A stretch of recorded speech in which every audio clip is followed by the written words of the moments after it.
The Whispers in the Walls. The house on Pine Street had always been a bit of a mystery in the small town of River's Bend. An old Victorian with its chipped white paint and crooked shutters, it stood as a relic from another time. For years, people spoke about it in whispers. No one had ever seen the inside, and for good reason.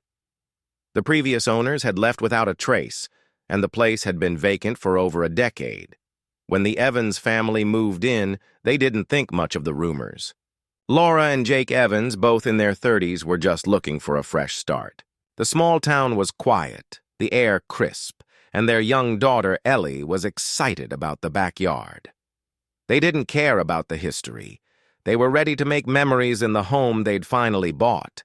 The first night was like any other in a new house. The creaks of the floorboards and the settling of the walls were nothing to be alarmed about.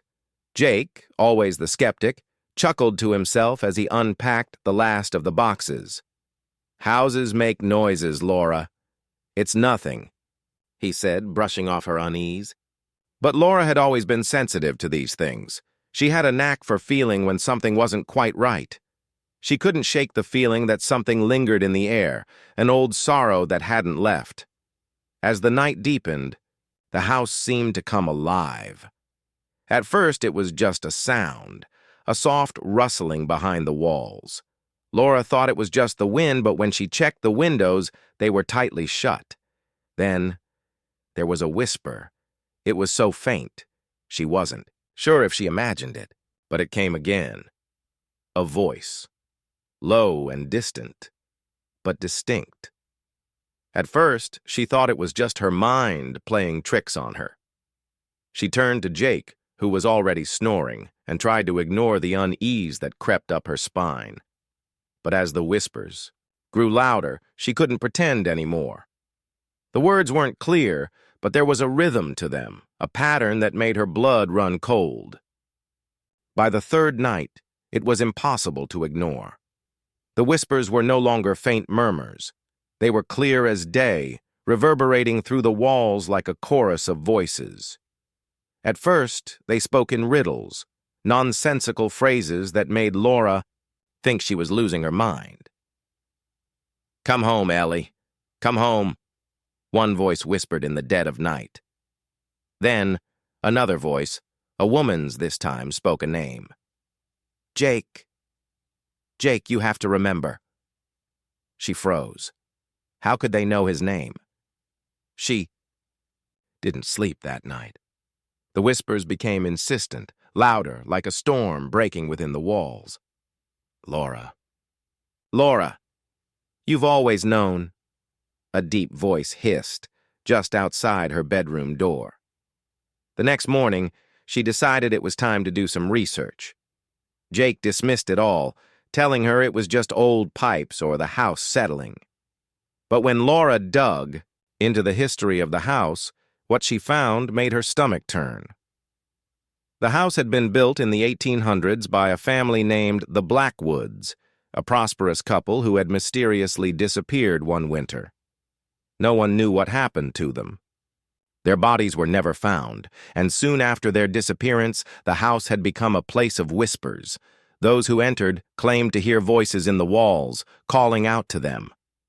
Laura couldn't shake the feeling that these voices weren't random. She spent hours trying to find out more, until one afternoon, while in the attic, she stumbled upon an old, dust-covered journal. It belonged to a woman named Miriam Blackwood, the last known inhabitant of the house. The journal told a chilling story. Miriam had written about her husband's descent into madness, hearing voices from the walls and becoming convinced that the house was alive. He believed the spirits of the house were calling out to him, and they wanted something from him, something that Miriam couldn't understand. In the final entry, written in a frantic hand, Miriam wrote, "They want us to join them. They want us all." As Laura read the journal, the whispers came again. But this time, they weren't just coming from the walls. They were coming from behind her, from the shadows of the attic. She turned, heart pounding in her chest, and saw nothing but the cold, empty space. But when she looked down at the floor, there was something new, written in dust and cobwebs, as if someone had scratched it there with their nails. "You're next." Laura rushed downstairs, shaking. She tried to tell Jake what she'd found, but he wasn't listening.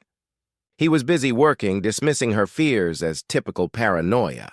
Ellie, who had been playing in the backyard, came inside, her eyes wide with excitement. "Mom, I heard a voice. It called my name. It said I should come upstairs." Laura's blood ran cold. The walls weren't just whispering her name anymore. They were calling Ellie, too. That night, the voices reached a fever pitch. They didn't just speak anymore. They screamed for them to come, to join the others. The walls shook, the floorboards creaked.